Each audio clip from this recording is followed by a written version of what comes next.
Yung mga bro, welcome back sa ating channel.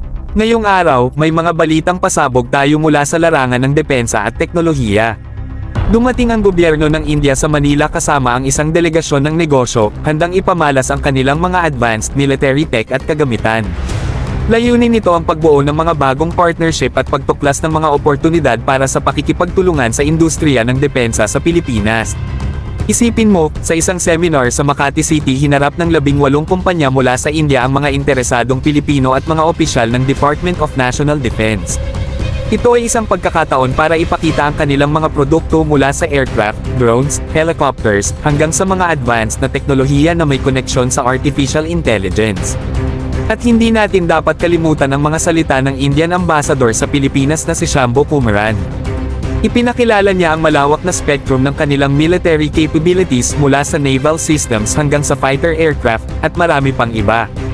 At alam mo ba, ilan sa mga ito ay posibleng magkasundo sa mga pangangailangan natin para sa Horizon 3. Ngunit hawakan ang iyong mga upuan, dahil dito napapasok ang mas kapani-paniwalang bahagi. Hindi lang sila nagpapakitang gilas sa teknolohiya, nag-aalok din sila ng isang magandang oportunidad. Ito ay ang tinatawag na line of credit, isang soft loan na may concessional interest rates na nakabatay sa mga pangangailangan ng mga bansa tulad natin. Ngayon, pag-usapan natin ng mas detalyado. Ang Export-Import Bank ng India, Exim Bank, ay nag-aalok ng mga terms na siguradong magpapakilig sa atin, 1.75% na interest rates, 20 years tenor, at 5 taon na moratorium. Parang pampitamis sa isang masasarap na cake.